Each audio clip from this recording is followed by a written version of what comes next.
I love the 1980s Running Man. I love Edgar Wright. Edgar Wright's remake of The Running Man? It's just okay. So this movie was in my top 10 most anticipated films of the year. Granted, it was lower on that list, but I was still excited for it. I was really curious to see what Wright would do because I think he is a master both of tone and of pacing.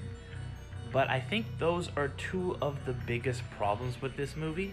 There's some stuff in this I genuinely like. There's really good action, really good acting performances all the way around. It has very interesting social commentary, but it feels like there is some whiplash between the more serious moments and when it's trying to be goofier and more fun. Which is really weird because I think that Wright usually does balance tones really well between comedic, more serious, more goofy stuff. And that's what I think of when I think of the original Running Man from the 80s. And granted, this one does veer much closer to the original work by Stephen King, but the original one in the 80s with Arnold kind of had this goofy, over-the-top 80s tone while being about some real stuff at the same time.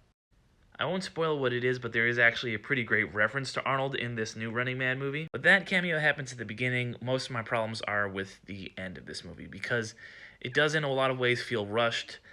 There is one character in particular that kind of shows up at the very end of the movie whose character arc feels insanely quick. There's a lot of weird contrivances and back and forth in the last, 30 minutes or so.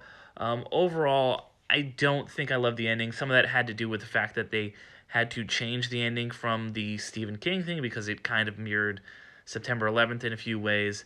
But yeah, overall, I'd say this was a pretty fun time at the movies, but honestly, maybe my least favorite Edgar Wright movie and not something I would go back to before I would watch the original anytime soon. If you've enjoyed hearing me and my cat on this, you can hear more of me on the Underrated Movie Podcast by going to your podcast app of choice and looking up Underrated Movie Podcast. I've been Derek McDuff. I'll see you next time.